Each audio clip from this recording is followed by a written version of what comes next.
La siguiente charla es de Pablo Sansegundo, que ya estuvo el año pasado aquí con nosotros hablándonos de aplicaciones sobre grafos. Y bueno, pues va a hacer una segunda charla de continuación y que, según me prometió, incluye aplicaciones industriales. Entonces, pues bueno, creo que ya muchos le conocéis. No se me olvida el detalle de que, además de ser profesor, desarrollador, es campeón de ajedrez. Gran maestro, ¿no? Gran maestro, sí, sí. Bueno, pues nada, os entretengo más y Pablo, todo tuyo. Gracias. Bueno, en primer lugar, buenos días a todos.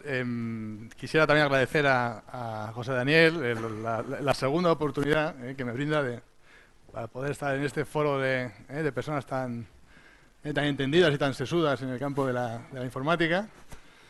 Y efectivamente, el año pasado estuve sobre todo contando temas de codificación, porque hablábamos de cadenas de bits. Nosotros teníamos una línea, os cuento brevemente antes de empezar, tenemos una línea de mucho recorrido ya en la universidad, en mi grupo de investigación, y afortunadamente, en la que yo participé desde el principio, que es una línea de trabajo en temas de optimización discreta sobre grafos. Y entonces, nuestro primer problema en su momento, hace ya unos cuantos años, fue el hecho de tener que manipular cadenas de bits de una manera un poco especial. Y entonces las soluciones que había en cuanto a librerías en C++, pues eran, al menos no nos ofrecían todas los requerimientos que nosotros queríamos. Y entonces el año pasado conté un poco lo que habíamos hecho en esa línea, no tanto grafos, sino más bien la parte de manipulación de bits. Y entonces, en este caso, pues hemos seguido trabajando en particular sobre aplicaciones en los últimos tiempos. Y os quería contar un poco lo que estamos haciendo durante los últimos 2 o 3 años en cuanto a aplicaciones y en dónde estamos trabajando. Entonces, también os digo que no tenemos un vínculo directo con el cliente. Nosotros trabajamos, a diferencia de otras herramientas, no tenemos unos requisitos duros, pero sí trabajamos con herramientas como Jenkins, trabajamos con Gtest para hacer pruebas. Entonces, sí que tenemos un pequeño microsistema de desarrollo y de pruebas en relación con los algoritmos que desarrollamos, ¿no?, para probar en grafos. Y no me extiendo más, os cuento un poco el índice que tengo preparado. Entonces, la parte inicial de cadenas de bits, pues es un poco lo que conté el año pasado, pero muy resumido. Si alguno estuvo el año pasado, pues me disculpa si se repite un poco alguna cosa. Lo siento mucho, pero claro, me es imposible contar un poco la parte de codificación de grafos si no cuento la parte de codificación inicial, ¿no? Entonces, os cuento brevemente pues qué hacemos con conjuntos, qué hacemos con los bits en relación con conjuntos en general, y luego ya en particular cómo codificamos los grafos, qué tipos de grafos trabajamos y qué hacemos con ellos, ¿no? Y algunas aplicaciones en la industria, sobre todo en relación con pues, redes sociales, redes de afiliación, redes de infraestructuras, y otras aplicaciones que ya veréis que, bueno, creo que tienen cierto interés porque el grafo como tal no está explícito en el propio problema, sino que aparece mediante manipulación. Bueno, no me enrollo más. Entonces, bueno, el formalismo os he quitado a la mayoría. Ya sabéis que nosotros en la universidad trabajamos o vivimos de los papers, y entonces en los papers esos hay mucho formalismo y es muy importante que todo sea muy formal y muy riguroso. Entonces aquí he quitado al máximo cualquier tipo de formalización, porque creo que os va a interesar menos, aunque he dejado lo mínimo. Entonces, en cuanto a lo básico, en cadenas de bits, nosotros lo que hacemos es codificar conjuntos. Entonces, sea n un conjunto de números naturales, pues lo que hacemos es definir una cadena de bits, un conjunto de bits en un array de bits, unos y ceros, y los mapeamos contra conjuntos. Entonces, para nosotros un conjunto es una cadena de bits, y lo que hacemos es apuntar a un elemento del conjunto mediante su índice, y el bit A1 de la cadena de bits, pues su posición sería el índice del elemento. Es un mapeo muy simple y creo que no tiene aquí, para vosotros tan sesudos, no tiene mucha dificultad, ¿verdad? Pues el ejemplo elemental, pues partiendo, digamos, del sistema 8, que sería pues el conjunto de 8, pongamos 8 ovejas, el gran conjunto de 8 ovejas, pues podemos luego codificar todos los subconjuntos de ovejas posibles, combinaciones de 8 elementos, quitando ovejas, según queramos, con una cadena de bits, pues sería B8T, y ahí tenéis, por ejemplo, pues el 026, que sería nuestro... El B8T sería la codificación de memoria de ese conjunto. Entonces, bueno, pues por ponerlo aquí sencillamente, T sería su conjunto, 8 es el ecosistema de números o de elementos, y nuestro código sería este de aquí, ¿verdad? Esto, bien, ¿no? Ningún problema. No creo que os impresione muchísimo en este entorno tan sesudo. Después distinguimos, porque claro, es importante distinguir entre conjuntos pequeños y grandes. Entonces, pequeños para nosotros es aquello que se puede codificar como una cadena de bits, un conjunto pequeño, que quepa en los registros de la CPU, ¿no? Entonces, nosotros aquí pequeño sería, en este caso, 64 bits, como cota, porque es un poco el estándar de hoy día de las CPUs comerciales. Y entonces, claro, si tenemos un conjunto pequeño, pues entonces podemos codificar ese conjunto con cualquier subconjunto de elementos de menos 64 números, perdón, de elementos, con un tablero que es un número 64 bits que cabe en memoria, ¿no? Cabe en memoria en un registro manipulable por la ALU directamente. Entonces pongo el ejemplo de ajedrez, ya lo puse el año pasado, ahí tenéis un ejemplo de tablero de ajedrez, posición de los peones. Entonces los peones blancos se pueden codificar como un número de 64 bits, entendiendo que cada posición es una casilla, y entonces tenemos un 1 donde hay un peón. Entonces, en concreto, un tablero de ajedrez se podría codificar como hay 6 piezas. Pongo el ajedrez porque me es especialmente familiar. hay 6 piezas, 12 piezas, 12 números. Entonces, con 12 números codificamos todo el tablero. Y son números. Si estos son números, 64 bits. ¿De acuerdo? Y después, la otra propiedad que nos interesa, porque esto al final es una codificación, no tiene más, la otra propiedad que nos interesa para nuestros algoritmos es el hecho de que, una vez puesto eso como números, podemos operar con la semántica de los bits utilizando, digamos, la capacidad que tiene la CPU de procesar en paralelo enmascaramientos, ¿verdad? Entonces, al final, si manejamos dos números, pues la intersección de conjuntos, la unión, la operador de diferencia, la inclusión y tal, se puede codificar como una operación de máscaras de bits, y entonces ganamos en la computación pues una constante que sería el tamaño del registro de la CPU, típicamente 64. ¿De acuerdo? Entonces, esta es nuestra premisa original. Hace ya años que dimos vueltas a aquello, a ver cómo podíamos utilizarlo bien para nuestros algoritmos, y os cuento la base. Este es un código que tenemos ahí de nuestra librería de cadenas de bits. Bitarray es un tipo, que es el tipo nuestro que tenemos. No voy a hacer publicidad esta vez, el año pasado hice mucha publicidad, este año no voy a hacer. Este es un tipo nuestro, que es una cadena de bits de tamaño n, por aquí os he puesto que el número de trabajadores de la empresa son 1000, entonces, bueno, esto sería una cadena de bits que codifica 1000, la NS sería 1000, ¿no? Posiblemente codifica 1000 elementos o, si vamos quitando, pues lo que sea. Y entonces, bueno, pues un ejemplo típico, pues aquí sería ponerlo todo a 1, aquí analizamos cuánta gente asistió de los trabajadores a la ceremonia de Halloween del otro día, y entonces podemos computar la operación diferencia entre los que asistieron. Aquí están todos, ¿no? El constructor, se supone que han asistido todos, y aquí les quitamos los que fueron. Entonces aquí nos quedan los que no vinieron. Bueno, entonces esta operación es una operación típica de conjuntos, de máscaras de bits, que lo que hacemos es, al hacerlo en bloques, es un conjunto de más de 64, pues tenemos bloques de 64 bits, al hacerlo en bloques, pues ganamos una constante que sería esta de aquí, ¿no? Que sería la constante del tamaño de la palabra, del bloque, que normalmente son 64 bits a día de hoy. ¿De acuerdo? Bueno, y luego aquí la publicidad, no voy a hacer, insisto, el paso por encima, el que quiera pues que ponga en Google Bitscan y si quiere pues lo ve. Estoy seguro que la gente que estuvo por aquí el año pasado, todo el mundo utiliza la librería y todo el mundo ha hecho cambios y ha mejorado, y no me han hecho el pull request pues porque se les ha olvidado, porque no han tenido tiempo. ¿De acuerdo? Entonces no me extiendo más, simplemente pues que eso está ahí y que lo estamos utilizando en nuestros algoritmos. Hombre, que funciona en la medida que nuestros algoritmos de momento pues algunos tienen cierto éxito, ¿no? Y entonces, algunas cosas que sí que estamos manipulando, que eso sí que nos hemos dado cuenta que no estaban en las soluciones, al menos conocidas por nosotros actualmente, aunque seguramente habrán soluciones que van saliendo, pero al menos que no estaban en aquel momento y ahora pues desconozco si están o no, pues este tipo de operaciones que, bueno, son un poco especiales, ¿no? Por ejemplo, la enumeración de los conjuntos, que es un problema clave para la eficiencia de cualquier algoritmo, es el saber, claro, tengo 1000 ovejas, quito 20 ovejas, me quedo con 960. Ese conjunto de 900 ovejas, pues tengo que poder saber qué ovejas son. Es decir, tengo que extraer la posición de los bits de la cadena.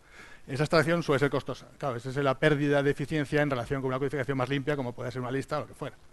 Ese coste es fundamental. Entonces ahí tenemos que incidir mucho en tener buenas herramientas, porque si no, claro, estamos muertos. Porque sí, hemos hecho algo muy bonito, pero a la hora de sacar las ovejas no gana cualquiera. ¿De acuerdo? Luego está el tema de conjuntos sparse y semispars. Claro, las ovejas Imaginaos, en vez de 1000 hay 100.000 ovejas. Y de repente, de esas 100.000 ovejas posibles, pues se han muerto casi todas, me quedan 3. Entonces, claro, mi cadena de bits van a ser las 100.000, va a haber un tropocientos mil ceros y 3 unos. Son las ovejas vivas. Entonces, eso, como tal, pues es muy esparso. Entonces, no tiene sentido que yo gaste mis ceros en memoria, porque eso me mete mucho ruido, me mete mucha operación espuria de enmascaramientos para hacer operaciones de conjuntos. Y entonces, pues hemos desarrollado una serie de tipos de datos que pueden manipular conjuntos sparse y semi-sparse, que es una modalidad intermedia entre 100.000 ovejas, 900.000 y 500. Y una. Tenemos ahí una cosa intermedia. Entonces, bueno, los tipos los pongo aquí porque tienen que ver después con lo que voy a explicar. Los tipos tenemos el de arriba sería un tipo que maneja las operaciones con pocas ovejas, ¿no? Que eso tenéis ahí macros, todos conocéis muchas macros que hacen ese tipo de operaciones.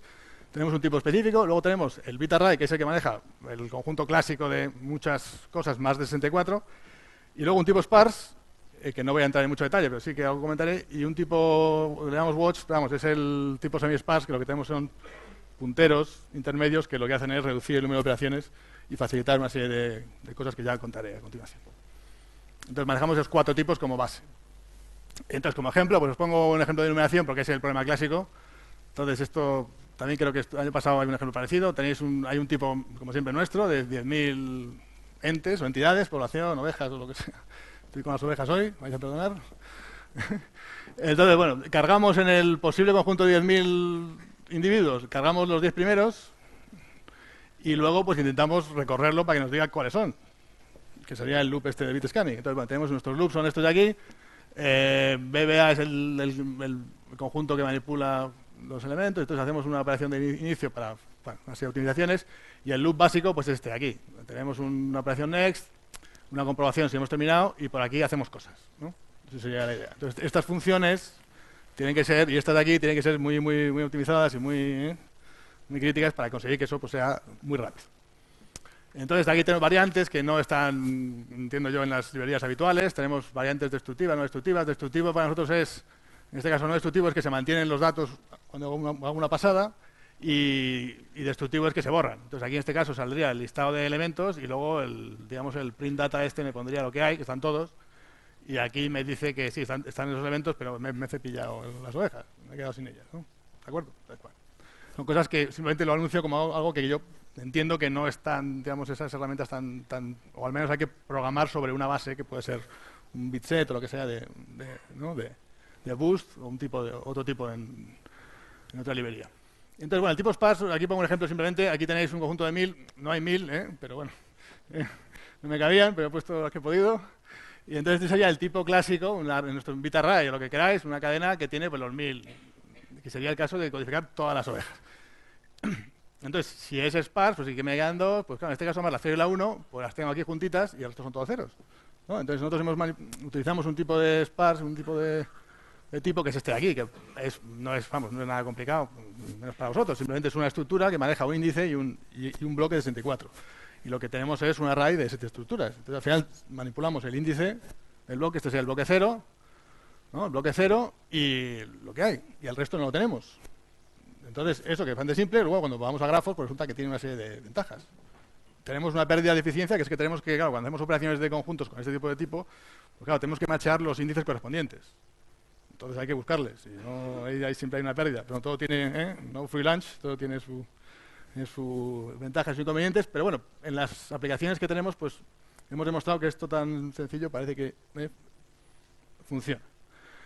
Y luego el tipo este semi-sparse que llamo yo, pues es el utilizar lo que llamamos centinelas, que son punteros a al menos 2, de momento tenemos 2, pueden ser incluso más, pero dos bloques particulares del conjunto, que normalmente son los extremos, ¿no?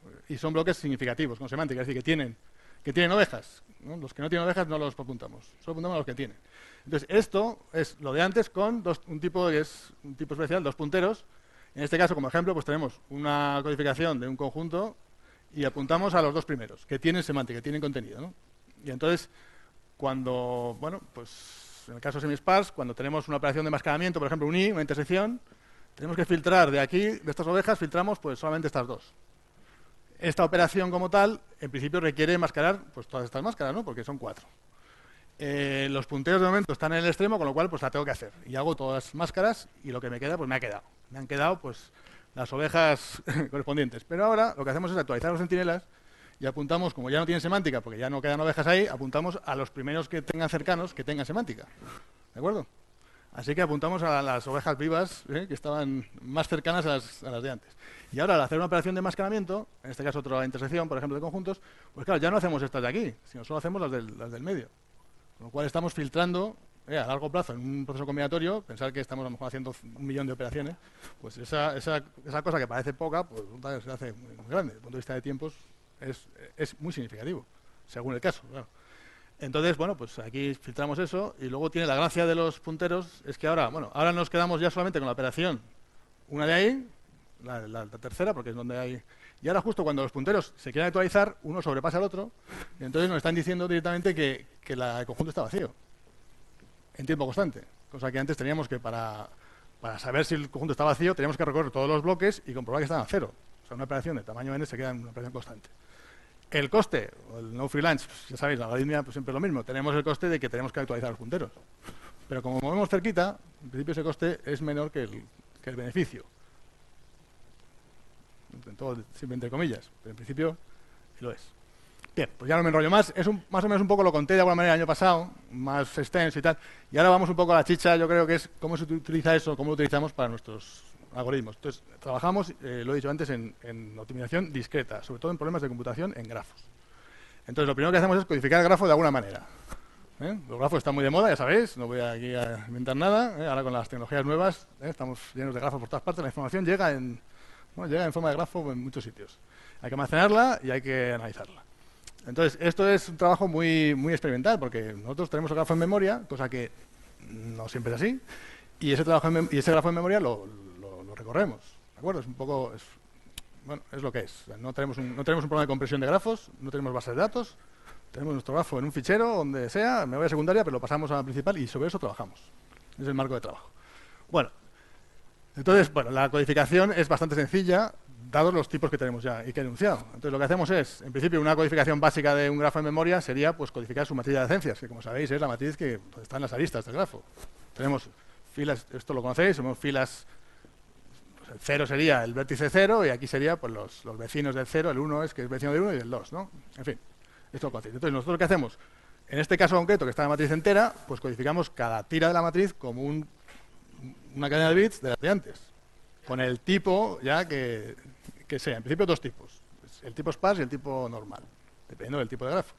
Si hay muchos ceros, que sería una lista de adjacencias, que sería lo típico, pues la lista la codificamos como una lista como una matriz de sparse. Y si no, pues una matriz de tipos normales, de cadenas de bits normales.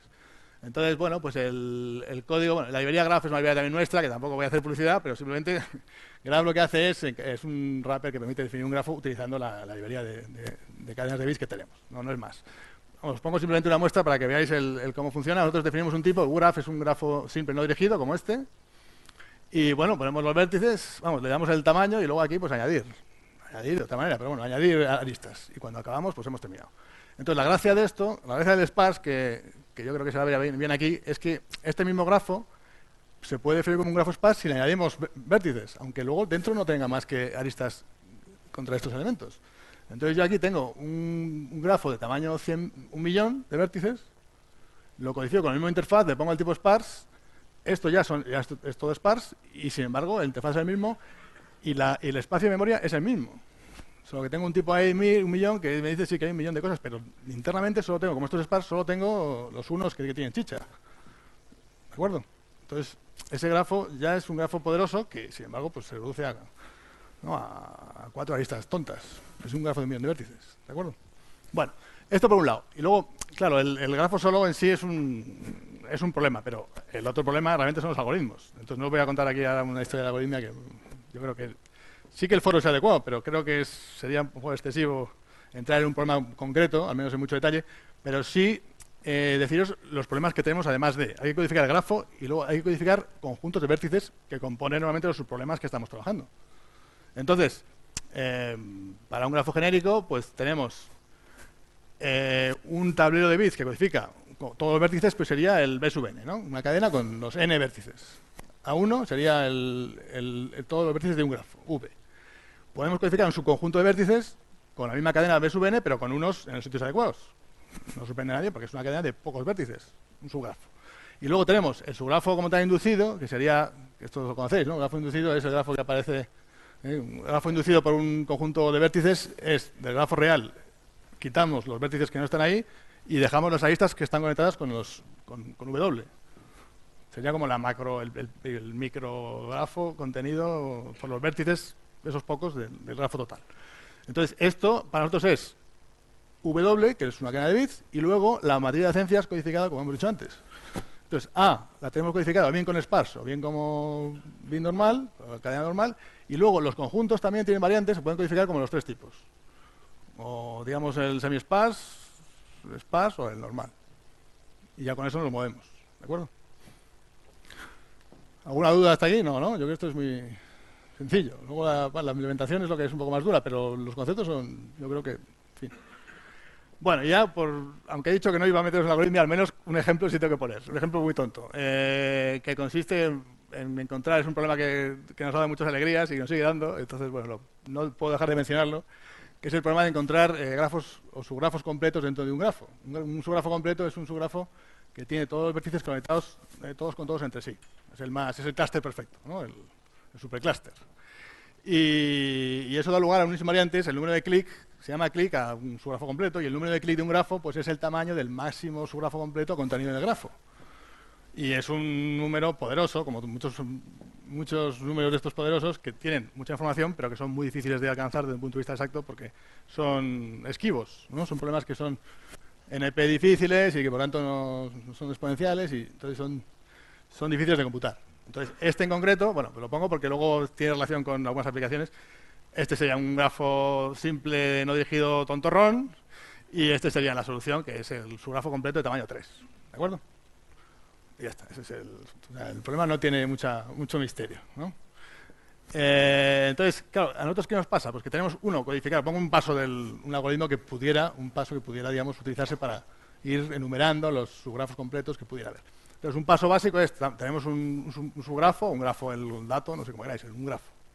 Este de aquí, y tenemos que coger algún vértice, por ejemplo el 1, y de ahí generar un subgrafo que serían los vecinos del 1. Este problema es tan problema como este, solo que más pequeño porque hemos cogido ya una bola. Entonces, todo esto que hay aquí, que este es el subgrafo inducido por los vecinos de 1. ¿De acuerdo? Entonces, esto, bueno, que es muy tonto, sí, se dice bien, pero luego la codificación detrás, pues os pongo un poco un ejemplo.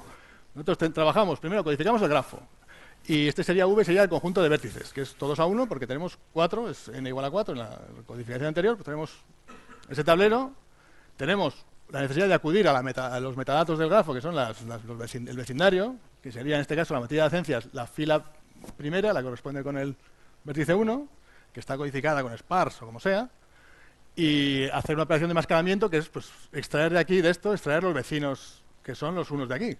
O sea, una máscara ahí clásica, una intersección, que es un I, y me sale esto de aquí.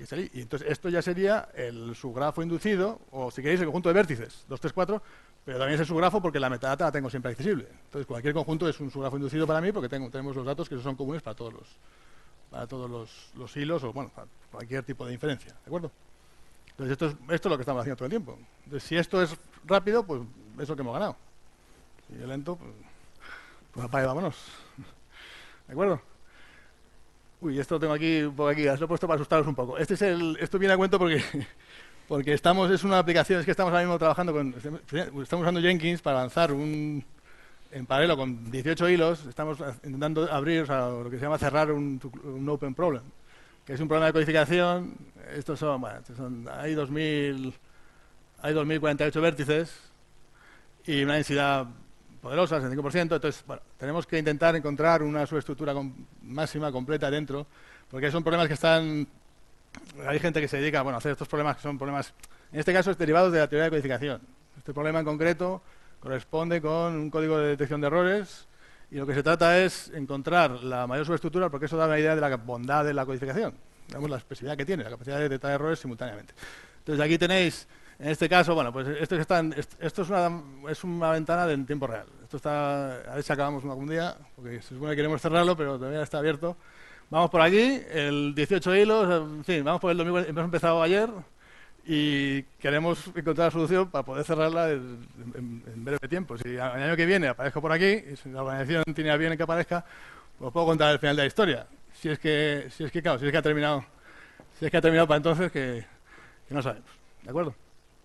Esto ya en sí es una aplicación muy concreta, muy teórica, pero es una aplicación. Y luego, bueno, pues dentro de las aplicaciones, pero sin enumerarlas explícitamente, pero vamos, ya lo que sería el puro análisis de redes, pues hemos trabajado en los últimos tiempos en redes reales. Ya hay muchos repositorios, como conocéis, de fondos Snap, universidades que se dedican a almacenar, ¿no?, importantes grafos o grafos que han derivado de diferentes áreas de la ciencia. Entonces, en concreto, este repositorio es fabuloso. Si queréis conectaros, porque han aglutinado un montón de grafos reales que además tienen herramientas de representación online, con lo cual tú te conectas, metes tu grafo y te sale ahí con las librerías gráficas estas modernas de Java y tal, te sale ahí unas maravillas. Entonces, bueno, en cualquier caso, hemos cogido, hace un año y medio empezamos a coger grafos para intentar, pues, ver nuestra bondad de resolución de problemas con nuestras codificaciones, ¿no? Entonces, os pongo unos ejemplitos de aquí, pues, para que se vean un poco los tamaños. Entonces, estas redes, pues, esta es una red social, esto también, YouTube, estos son de infraestructura, son mapas, estos son operaciones matemáticas, esto es una triangulación, no me acuerdo, no me preguntéis todas porque no me las sé. Vamos, aquí tenéis los tamaños que manejamos, que se pueden manejar en memoria con las codificaciones sparse. Aquí tenéis, pues, 8 millones, aquí son 11 millones de vértices, y aquí tenéis las aristas, que son, pues, 32 millones, ¿no? Por aquí, sí, o más, no, 327 millones de aristas. Y bueno, algunos son más pequeños, otros son más grandes, pero en fin, que son problemas poderosos. Entonces, como trabajamos con esas codificaciones, podemos meterlos en memoria sin mayor problema. Bueno, un poco con una memoria, un poco... manejamos ahora mismo, tenemos 128 gigas de RAM, ahora mismo en el servidor. Entonces sí, hace falta memoria, pero no tanta como puede parecer. Entonces, bueno, como ejemplo aquí en negrita, bueno, veis, estos son propiedades de los grafos. Esto, por ejemplo, es el máximo cliqué. Como veis, esto tiene 8 millones, el tamaño es 6 del máximo cliqué, que quiere decir que solamente hay 6 personas aquí conectadas entre sí, todas con todas, que es muy habitual. Las redes sociales, ya que estamos con esto, tienen algunos ya a lo mejor lo conocéis, tienen lo que se llama la Power Law Distribution, habitualmente, que hay unos pocos individuos conectados con muchos y la mayoría conectados con muy pocos. Aquí se ve bien porque aquí tenéis una red social, por ejemplo esta misma. Tenéis aquí 8 millones, un montón de enlaces, pero realmente el enlace, digamos, el vecindario máximo, o sea, el número de vecinos que tiene máximo un individuo en la red es muy alto, son 318.000. Hay una persona que está conectada ahí, está todo el día ahí, vamos. Es lo que estamos, básicamente. Pero sin embargo la densidad promedio es muy baja y aquí pasa igual, y este número, que es un estudio de segundo nivel, que es el cálculo del grafo, que es otro invariante más fácil de calcular, que en el fondo es el vecindario del vecindario, que es un segundo nivel, con lo cual ya no, estos se filtran, porque ya no solamente yo estoy contigo, sino tú con quién estás. Tú con quién estás, eso ya baja mucho, porque el Power Law ese... O sea, este hombre no está conectado con todos los que están conectados con todos, sino está conectado con muchos que pasan por allí. Entonces, pues es mucho más bajo. Y el máximo clic es 6. Ahí se ve claramente cómo baja baja. Y aquí igual, en YouTube, pues aquí tenéis. Bueno, de aquí, o sea, esto los hemos analizado, incluso hemos encontrado, vamos, tenemos ahí unos artículos, entonces lo manejamos bien, manejamos con cierta alegría. Señalo dos porque tienen una cierta importancia, porque estos dos, vamos, más que nada porque hay unas publicaciones últimamente, entonces estos dos en concreto, que no son tan grandes, porque tienen 2 millones de vértices, y, bueno, pues estos dos, en una conferencia de Big Data en Estados Unidos el año pasado, bueno, pues hay Hagan y otros investigadores, bueno, pues como siempre, ellos buscan gente, están metidos en los frameworks y lo que buscan es paralizar los problemas y que escalen dentro de un entorno, digamos, estándar, entre comillas, ¿no? Entonces, ellos, por ejemplo, en este caso, proponen un algoritmo que lo que hace es, pues, primero, para empezar, quiero recordar que estos grafos no están en memoria principal, sino están en memoria secundaria, con lo cual cada nodo, ellos lanzan en paralelo un montón de nodos, cada nodo tiene que ir a memoria secundaria, hay un flujo de información, claro, que pierden ahí por el camino y luego tienen que resolverlo y luego juntar las soluciones para componer la solución final. Entonces ellos tardan, pues, con su algoritmo maravilloso, pero claro, insisto, en memoria secundaria, que eso sí que es un hándicap, pues aquí tenéis 2, 5, 25, 75 núcleos, pues al final consiguen encontrar el máximo, en este caso máximo cliqueo, el máximo subgrafo completo, pues en tiempos ya, en fin, 150 segundos para 75 núcleos, bueno, es significativo. Y en cambio nosotros, por ejemplo, en este caso, con buena algoritmia, claro, la algoritmia es que es importante, con buena algoritmia, un buen preprocesamiento y nuestros algoritmos ya en memoria principal, claro, que eso, insisto, Nosotros estamos en memoria principal, ellos no. Pues manejamos tiempos de milisegundos, o en este caso décimas de segundo, ¿no? Para lo mismo, con un solo núcleo. Digo, para que se vean las diferencias del, claro, lo que es el framework y el meter algo en el framework sin algoritmia o un problema puro con algoritmia, pues claro, las cosas cambian, ¿no? Entonces un poco lo pongo como ejemplo de lo que podemos hacer, ¿no? Y luego ya en cuanto a temas de aplicaciones, que creo que de tiempo muy bien, ¿no? De tiempo, bien. No me dice nada, pues bien. No, para una hora más. Entonces, en cuanto a aplicaciones, pues hombre, os voy a contar algunas, sobre todo que hemos trabajado nosotros en la universidad, con este tipo de cosas que hacemos. Entonces, insisto, no son aplicaciones, realmente todavía no estamos en contacto con empresas. Estamos en contacto mucho con universidades y hacemos concursos y hacemos cositas, pero no vamos a las empresas a proponer cosas todavía porque incluso son de un nivel medio. No estamos todavía a nivel del cliente, sino estamos en un nivel, como siempre, nivel medio. Normalmente en la universidad estamos en el nivel alto, estamos en otro mundo. Aquí estamos en un nivel medio, y ahora os contaré por qué el medio, y luego nos queda siempre el paso de buscar a un cliente, un operador que le pueda interesar este tipo de productos. Bueno, a lo mejor vosotros aquí me podéis decir alguno cuando os puede interesar, no sé. Entonces, bueno, os cuento algunas aplicaciones. Sigo porque... Bien. Bueno, y antes de empezar, sí, perdóname, una aplicación que es muy útil, creo que va a ser muy útil para los que tenéis el síndrome, que es muy habitual, el síndrome de la reunionitis, que estáis todo el día reunidos, que probablemente se hace poco, pero se reúne uno mucho. Pues entonces os doy un teorema que es directamente derivado de un grafo simple no dirigido, como los que habéis visto antes, que creo que, bueno, puede tener algún interés.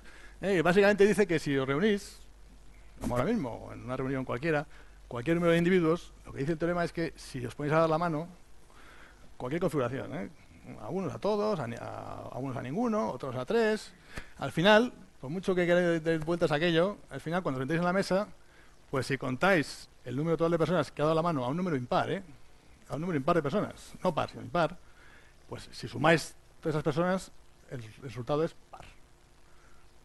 Una cosa que parece una tontería, que lo es, porque es una tontería grande, pero pero yo lo recomiendo porque llegáis a la reunión y hay que romper un poco el hielo y decís, hombre, vamos a ver si funciona esto y tal. Le doy la mano allí y a ver qué pasa. Y si alguien quiere la demostración es muy interesante y muy bonita. Y fijaos que el teorema no dice nada de dar la mano a un número par de personas, eso no dice nada, solamente los impares. Cosa que ya da que pensar. En cualquier caso, lo podéis hacer. Entonces, una advertencia también que os digo, que aquí esto es interesante, es el número de espacio. Una advertencia, esto funciona con dar la mano o cualquier relación simétrica. Esos grafos simples no dirigidos, o sea, no hay dirección, tiene que ser simetría. O sea, que si le dais una patada en la espinilla, pues no funciona, ¿no? Porque la patada es de un sentido y no de los dos. Si os dais un beso, tampoco, porque el beso normalmente es en la mejilla, entonces no funciona, pero si os dais un beso en la boca, pues entonces otra cosa, un pico y tal. Podría hasta romper el hielo en la reunión, os dais unos besos allí, sobre todo si tenéis diferentes sexos, y probáis a ver si al final los besos cuadran con esto. Os pongo un ejemplo de que esto funciona. Hombre, con dos es trivial, ¿no? Porque como hay manos pares, cada uno es trivial porque es uno y uno, entonces 1 más 1, 2, se cumple. Pero con tres, también se cumple, porque este no cuenta y estos dos suman 2. Y con 4 también. En este caso una configuración de estrella. Este son todos impares, sumáis y también. Bueno, podéis probar. En la vida, yo he comprobado, cuando cuento esto, yo tengo mucho éxito con esto, porque cuando cuento esto, a mis amigos, en mis reuniones, normalmente el mundo se clasifica a las personas, es binario, o sea, hay dos tipos de personas. Unos que lo entienden, pero que les importa un pimiento, que son muchos, y otros que se ponen a la mano como un loco a ver si les estoy engañando o les interesa el problema. Entonces, yo recomiendo como amistades los segundos, aunque los primeros probablemente sean más pragmáticos y triunfen en la vida, porque la tontería evidentemente es grande desde esa perspectiva. Es muy profundo lo que hay detrás, pero... Bien, no me extiendo más. Esta aplicación, insisto, es una aplicación práctica, pero práctica para lo que he dicho, para reuniones. Entonces, un ejemplo de lo que se puede hacer con grafos simples no dirigidos, que nos 10 minutos, bien, pues bien. Grafos simples no dirigidos que nos vienen bien a nosotros porque codificamos muy limpio todo en memoria, pero claro, me diréis, hombre, pues estos grafos simples, son muy tontos porque no tienen pesos y todo muy simétrico y todo muy bonito, pero claro, la realidad es otra, ¿no? Hay direcciones, hay pesos y tal. Vale, yo estoy de acuerdo, pero yo os voy a contar que primero que se pueden codificar cosas con nuestros grafos añadiendo más elementos de codificación. Claro, añadimos matrices, pues tenemos pesos, pero Yo me voy a centrar en los sin pesos porque son los que directamente tienen, no son bellos y además tienen unas ventajas para nuestras operaciones. Entonces, por ejemplo, lo que se puede hacer es transformar un problema o, en este caso, una red, transformarla en otra cosa que podamos buscar sobre ella elementos que tengan utilidad. Por ejemplo, una red temporal. Como sabéis, una red temporal, lo que son, los componentes son, pueden ser individuos o lo que sea, normalmente son individuos, y lo que tenéis es una relación muy asimétrica, una relación de tiempo entre dos individuos. O sea, hay un camino temporal normalmente cuando hay información, mensajería, lo que sea, en el tiempo. O sea, que normalmente pasa una cosa, hay una dinámica, y luego pasa otra después. En este caso, pues he puesto un ejemplo tonto, pues una red temporal con segundos ahí en los arcos, que no tiene por qué ser así. Y entonces, eso, si queremos analizar, por ejemplo, lo que se llaman los componentes fuertemente conexos, que son básicamente las conectividades recíprocas, la mensajería recíproca entre individuos de la red, que me da una calidad de gente que se está comunicando todo el tiempo. Entonces, esos componentes, pues podemos hacer, lo que podemos hacer es transformar esa red en otra red sin pesos, una operación polinomial que no tiene, digamos, que es fácil de hacer, y nos quedamos con lo que se llama el grafo de, bueno, está ahí en inglés, reachability, que debe ser la traversabilidad, el grafo de traversabilidad, donde hay una lista entre dos componentes, si hay un camino temporal entre ellos, en 1 y 2 hay un camino aquí, y 2 con 1 también. En este caso el camino es más largo, pero también hay. Entonces tenemos una lista cuando hay camino bidireccional. Ya estamos en los grafos no dirigidos. Y sobre este grafo, que nos ha quedado de caminos bidireccionales entre esa red, podemos buscar ahí cosas con nuestra codificación. Pasamos a memoria y buscamos cosas. Por ejemplo, los componentes conexos, que van a ser, en este caso, como veis, van a ser los clústeres perfectos, lo que sería un grafo completo, ¿qué tal? ¿Vale? Y eso ya estamos en nuestro mundo. O sea, que hemos pasado del mundo de la información ahí un poco más en bruto a un mundo más sutil, donde procesamos y luego ya resolvemos. ¿De acuerdo? Entonces, esta sería la solución. En este caso, 1, 2, 3 es un componente fuertemente conexo temporal. ¿De acuerdo? Entonces, esto viene a cuenta que son los grafos de la portada. Este grafo, en concreto, es una red de políticos, de los tweets de políticos. Es una red completamente de retweets. Entonces, esto es el grafo transformado que según lo que he dicho antes, y este sería, y aquí se ve claramente los componentes. Obviamente hay dos partidos políticos, y cuando ocurre en las elecciones y tal, en la mensajería de los retweets, pues claro, van siempre muy polarizados a los miembros de su partido. Entonces quedan unas redes muy fuertemente conexas, dos componentes con clústeres muy potentes. Al buscar aquí el TCC de antes, pues nos ha salido esto, ¿vale? Esto que sería pues que básicamente esa gente son del mismo partido político, vamos, para entendernos, sin duda alguna, ¿no? Que se han mandado tweets unos a otros. La idea es que yo te mando un tweet, tú me retweetes a mí, o por el camino a otro que a su vez me llega a mí. Sería un poco la interpretación, ¿de acuerdo? Bueno, es un ejemplo de procesamiento que se puede hacer sobre una red que en principio pues no es una red con más información. Y luego, hombre, y acabo, este problema que es el 5, este problema lo pongo porque es el problema que nos ha dado más alegrías hasta el momento, que es un problema genérico que consiste, y lo veo porque tiene una aplicación en muchas disciplinas de la ciencia y sobre todo los grafos simples no dirigidos. Entonces, consiste, planteado de manera abstracta, este problema es, dado dos grafos con pesos, como veis, con información, conseguir encontrar la máxima compatibilidad conjunta. Como no tengo tiempo, pues pensar que los pesos son como si fueran elementos de rigidez. Las aristas en el fondo no importa, son pesos, puede haber aristas o no, pero el concepto es que tengo que hacer una transformación afín, rotar aquello para que cuadre lo más posible vértice a vértice uno con el otro, y entonces la solución será el mayor número de vértices que cuadran con una tolerancia en los pesos. O sea, esto de aquí, vamos, este cuadra con este, y si lo pongo ahí, pues ya he terminado. Son 3. ¿No? Ese es el problema abstracto. En la práctica, ¿qué hacemos? Como eso tiene pesos, ¿qué hacemos? Construimos un ente, como siempre, intermedio, que es un grafo que se llama de correspondencia, que es un grafo ya simple y no dirigido, que lo que hace es que aglutina la compatibilidad por pares, vértice a vértice, en los dos grafos. Entonces tengo un vértice aquí, representa pues la unión, ¿no?, de dos puntos. Ahí el problema es que tengo muchos vértices, porque sale el producto de vértices de los dos. Pero bueno, eso se puede acotar y se puede filtrar. Es un problema, pero si consigo construir esto, luego tengo una arista entre dos vértices cuando, ya podéis imaginar, cuando hay compatibilidad entre las aristas que componen, en este caso, L1, L2, ¿no?, entre esta y E1 o 3, este de aquí. Si los pesos son parecidos, pues ya es compatible. Entonces tengo un grafo de compatibilidad binaria o de parejas. ¿De acuerdo? Que todavía no he encontrado nada, pero he puesto la información de una manera distinta a la que tenía. Y se ve, lo he puesto así y he puesto ahí. Entonces pongo todas las aristas y ¿qué tengo? Pues tengo una castaña, ¿no? Me ha quedado ahí un grafo ahí. He trabajado mucho, pero no sé si he hecho mucho. Entonces, sobre este grafo, ¿qué tengo que buscar? Pues algún tipo de estructura que me dé algo de la semántica del problema. Concretamente, como podéis imaginar, como tengo la compatibilidad por parejas, la compatibilidad conjunta pues va a ser el componente conexo, vamos, más el caste perfecto, el grafo completo. Entonces, en concreto, el grafo completo aquí, que son 3, me está dando la mejor compatibilidad entre los 3. O sea que si busco aquí, con herramientas de tipo las que he mostrado, puedo encontrar la solución de aquello. ¿Vale? Esto, visto así, tampoco a lo mejor os impresiona mucho, pero las aplicaciones de esto es que en el fondo tengo un modelo relacional de comparación. Porque estos dos grafos en el fondo es un modelo relacional. Yo tengo 2 relaciones y puedo comparar 2 relaciones. Entonces, ¿eso dónde se aplica? Pues ya el campo es amplísimo. Aquí nosotros hemos trabajado en temas de imágenes, estos 3, y huellas. Hemos trabajado antes, aquí hay una persona por aquí en el foro que hemos trabajado, en robótica móvil, para encontrar y para hacer mapas con el matching que hacemos de mapas y de observaciones.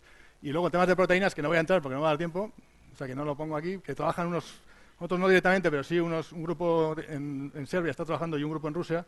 No lo pongo, sigo con la parte más nuestra. Entonces, este es el ejemplo típico que estamos haciendo, que expresa eso. Si queréis luego lo vemos, pero de momento a ver si consigo contaros un poco esto de aquí. Es el algoritmo básico que tenemos para machear imágenes 2D, tenemos píxeles. Entonces lo que hacemos es pasar a cada imagen 2 imágenes. Pasamos unos algoritmos que mejor conocéis, los algoritmos estos que filtran ahí, te dan puntos de interés en cada imagen, SIFT o SURF, que son algoritmos recientes, 2006, 2007, que están muy bien, que analizan localidades y encuentran puntos, key points. Y entonces, luego que tenemos los puntos, ya tenemos los 2 grafos. Tenemos puntos en uno, puntos en otro, hacemos el matching a la manera del grafo este que os he dicho y buscamos un grafo completo. Y entonces aquí tenéis un poco, os pongo unos ejemplos. Esto sería, en fin, esto es la Universidad de Alberta, esto es un pasillo que me han hecho 2 fotos, y entonces pues aquí han macheado, y este es el macheo que no es el nuestro, este es el nuestro. Este es el de otros, el de algoritmos de tipo no deterministas, que son los... aquí veis, por ejemplo, nosotros somos más robustos aquí, ¿no? Porque aquí hemos encontrado más puntos y aquí se han despistado, hay más falsos positivos. Y aquí, bueno, tenéis ahí una base de datos de Dino, que se llama, de los dinosaurios. Aquí nosotros tenemos más limpios y aquí hay fallos, ¿no? Este está mal macheado y otros sí. O sea, nosotros somos más robustos porque tenemos la información metida en el modelo de una manera más global. Metemos la información en el modelo y buscamos el exacto dentro del grafo. Y normalmente los algoritmos no deterministas, pues lo que hacen es van tanteando y cogen las mejores opciones después de tantear, muchas veces. Entonces no tienen esa visión global del problema.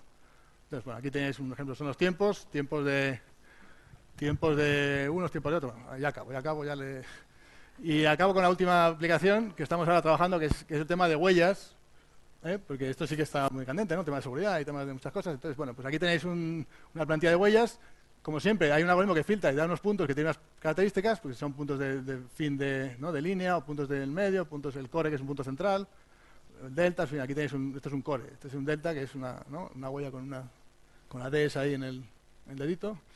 Y entonces, con esos puntos, pues macheamos. Hay muchos problemas, se puede machear uno contra la base de datos, uno contra uno, al final hay una serie de variantes. Y concretamente, pues estamos participando en ese concurso, que es un concurso que lleva la Universidad de Bolonia, donde ellos tienen una base de datos de 27.000 huellas, entonces tú mandas ahí tus algoritmos y ellos ahí te hacen un ranking, pruebas contra ellos, hay diferentes modalidades, estamos un poco peleando ahí, a ver qué tal son nuestros algoritmos. Y bueno, ya resumiendo, pues os he contado un poco, hemos pasado por rápido de otras cosas, pero bueno, hemos contado de cadenas, hemos contado de grafos, os he mostrado que con grafos simples, incluso no dirigidos, se pueden hacer muchas cosas, porque hay muchos problemas que se pueden llegar a ellos y que no están, pero se pueden llegar. Y bueno, y algunas papers ahí que tenemos relacionados con esta presentación. Y yo creo que ya, como me va a matar José Daniel, pues ya me callo, porque tengo mucha presión, como ha dicho antes nuestro contertuliano. Sí. Bueno, pues vamos a pasar directamente a las preguntas. Sí. Hola. Me preguntaba si estabais acercando a la industria dentro de los temas estos de Big Data, o estáis todavía en la parte académica y no habéis... Estamos en la parte académica todavía. La verdad que no nos hemos acercado. Nos hemos acercado, pero la verdad que pues, en cualquier momento nos acercaremos porque tenemos muchas explicaciones ya y, hombre, se nota que hay sobre todo algunos problemas concretos, por ejemplo, el coloreado de vértices y el tema de el matching y tal. Tenemos ahí en fin, una especie de filón donde estamos publicando mucho, pero como siempre, a veces en el mundo de la universidad pues falta tiempo para todo, falta tiempo para venderlo, falta tiempo para ir a las empresas y entonces, bueno, pues de momento estamos un poco lejos de las empresas, pero deberíamos estar más cerca. Sí. Yo tengo, o sea, nosotros estoy en Telefónica, ¿vale? Sí. Las llamadas de todo el mundo con todo el mundo. Si yo te doy eso y tú me dices los que se van a ir de la operadora, llámame. Eso. Un problema de predicción, pero ya es un problema de predicción, porque los que se van a ir, eso es el problema, digamos, un poco más ya de, no solamente es los datos, sino manipularlos de una manera concreta, pero en fin, si nos dais los criterios podemos buscar. O sea, el problema aquí que tenemos es como siempre, que hay que saber lo que buscar y lo que interesa más buscar, ¿no? Entonces, si nos podéis dejar datos, pues nosotros encantados, aquí estamos ahí dando vueltas. ¿Alguna pregunta más?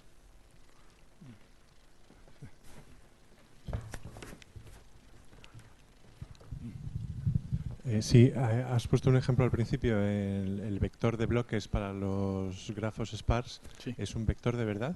Quiero decir, el vector de bloques, bueno, no sé cuál te refieres, pero vamos, nosotros, vector entre comillas, es un array de bits. Lo que manejamos es un array de bits. ¿Y no os habéis planteado usar un árbol o algo así? De momento no, porque todo tiene un coste. Sí, incluso hemos estado en contactos tuve contactos en su momento con Robert Finkel, que es el de los octrees, o sea, que tuvimos relación con estudios de datos superiores, pero de momento, para los problemas que tenemos, pues no nos ha hecho falta. Pero estoy de acuerdo que efectivamente, si los problemas escalan más todavía, pues entonces tenemos que efectivamente buscar la manera de direccionar más cosas. Efectivamente, el segmento arbóreo, la parte de búsqueda logarítmica, efectivamente está ahí, sí, pero de momento no nos ha hecho falta. O sea, es básicamente porque los problemas que tenemos nos vamos bien así y no avanzamos. Si nos llega Telefónica con los datos, pues entonces a lo mejor nos planteamos otras codificaciones más plausibles o de otro tipo, más complejas también. Yo te voy a hacer dos comentarios. Sí.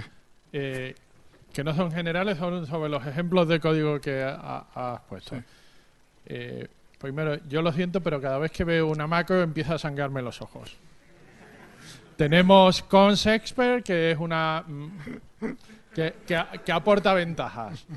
Y la segunda, sobre el diseño de la biblioteca, que tiene cosas muy interesantes, lo voy a decir de esta manera. La semana que viene en CodeMotion yo doy una charla y el título de la charla es La herencia es la clase base de todos los problemas.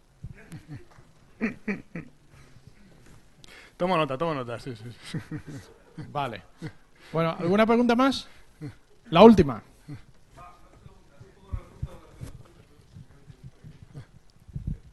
Sí, que te tengo pendiente la review de la biblioteca para que José Daniel no se queje. Sí. ¿Vale? Pues, efectivamente, sí. Si lo dejamos más bonito, siempre. Sin duda, sí. Tengo con el pendiente un tema de filtrado. Estoy esperando a que expertos como vosotros vengan y nos... Porque nosotros realmente, y es verdad, cuando él incluso Manuel recuerdo que me criticó en su momento incluso parte de líneas de código concretas, ¿no? Entonces nosotros, claro, al trabajar en la universidad, trabajamos con herramientas, como he dicho antes, de test, porque queremos probar, cuando hacemos un algoritmo, un cambio, queremos probar si funciona o no. Entonces necesitamos automatizar eso. Pero claro, nuestro problema no es hacer un código, digamos, correcto, ni nuestro problema es, a lo mejor, pues reservar memoria para que un usuario, digamos, no pierda, tenga menos coste. No, nuestro problema es puramente de encontrar las soluciones rápidas a los problemas. Entonces, claro, con ese enfoque, pues nos perdemos muchas cosas, muchos matices, que además probablemente no sepamos, y tampoco nos dedicamos a eso. Entonces, me encantaría que expertos aquí pues pudieran incluso evaluar, y pues, seguramente habrá muchos errores, pues pueden filtrarlo, y que además incluso esas librerías que tenemos sean realmente útiles para la comunidad, porque ahora mismo, efectivamente, como he dicho, tenemos defines, tenemos cosas ahí y tal, y aunque está un poco ordenado, pero bueno, está ordenado para mí, porque yo lo uso, o para la gente que trabaja conmigo, pero a lo mejor, pues claro, efectivamente, para un estándar hipotético, pues no es el ideal. Entonces, encantado de que alguien pueda revisarla, sobre todo la parte estructural, no la parte algorítmica también, pero ahí supongo que será más difícil encontrar mejoras, ¿no? Muy bien, muchas gracias.